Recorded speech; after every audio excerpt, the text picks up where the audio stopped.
వక్రబుద్ధిని మరోసారి చాటుకుంది. ప్రపంచ వేదికలపై శాంతి మంత్రం జపిస్తూనే తెర వెనుక భారత్ ని దెబ్బతీయటానికి భయంకరమైన కుట్రలకు తెరలేపింది. హఫీజ్ సయీద్, మసూర్ అసాద్ వంటి పాత ఉగ్రవాదులు మసకబారుతూ ఉండటంతో ఇప్పుడు వారి వారసులతో సెకండ్ జనరేషన్ ఉగ్ర నాయకత్వాన్ని పాక్ నిఘా సంస్థ ఐఎస్ఐ సిద్ధం చేస్తోంది. బహవల్పూర్ లో జరిగిన రహస్య సమావేశంలో భారత్ పై దాడులకు స్కెచ్ వేశారా? పాక్ ఆర్మీ పెంచి పోషిస్తున్న ఆ కొత్త తరం ఉగ్రవారసులు ఎవరు? Watch the story.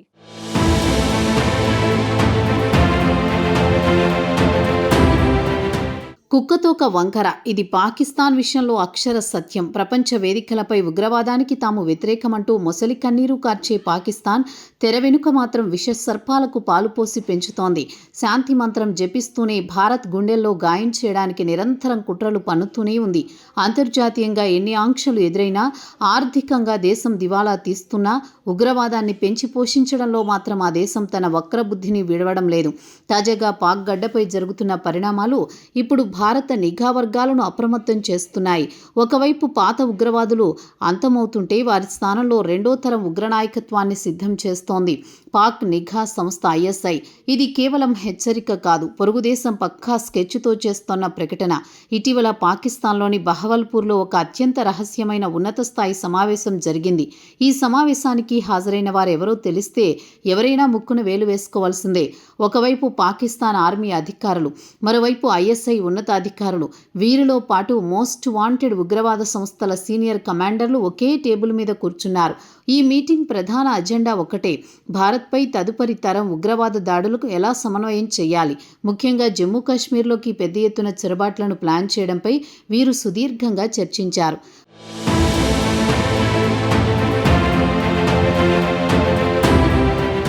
పహల్గామ్ దాడికి ముందు కూడా సరిగ్గా ఇలాంటి సమావేశాలే జరిగాయని నిఘా సంస్థలు గుర్తు చేస్తున్నాయి. అంటే భారత్పై మరో భారీ దాడికి పాక్ గడ్డపై రంగం సిద్ధమైందని స్పష్టమవుతోంది.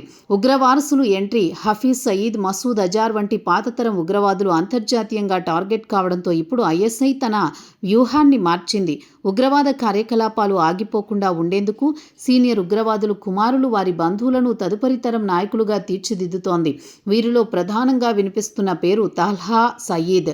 లష్కర్-ఏ-తోయిబా వ్యవస్థాపకుడు హఫీజ్ సయీద్ కుమారుడు అయిన ఇతనికి కేవలం తుపాకీ పట్టడమే కాకుండా నిధుల నెట్వర్క్ నిర్వహణ, అంతర్జాతీయ సంబంధాలు మరియు సంస్థాగత విభజనలో ఐఎస్ఐ ప్రత్యేక శిక్షణ ఇస్తోంది.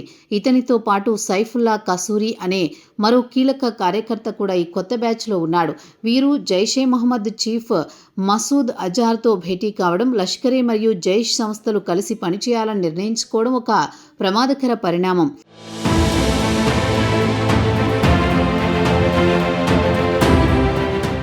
అబ్దుల్ రౌఫ్ అస్గర్ కుట్రలు.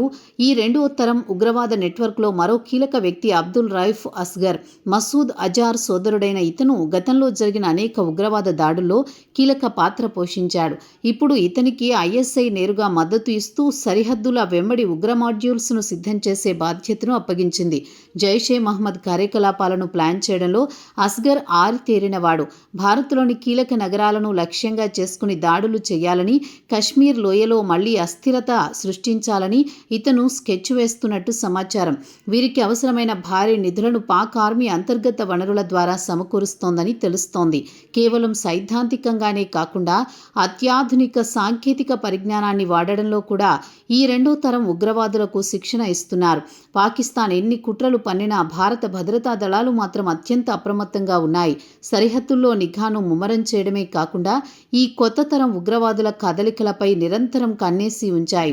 పాక్ చేస్తున్న విష ప్రయోగాన్ని ప్రపంచ దేశాల ముందు ఎండగట్టేందుకు భారత్ దౌత్యపరమైన వ్యూహాలను కూడా సిద్ధం చేస్తోంది. పొరుగుదేశం శాంతిని కోరుకుంటున్నట్లు నటిస్తూనే వెన్నుపోటు పొడవడానికి సిద్ధమవుతోందనేది ఈ నివేదికల ద్వారా మరోసారి రుజువైంది. అయితే ఏ రూపంలో ఉగ్రవాదం విరుచుకుపడినా దానికి తగిన రీతిలో సమాధానం చెప్పేందుకు భారత సైన్యం సిద్ధంగా ఉంది.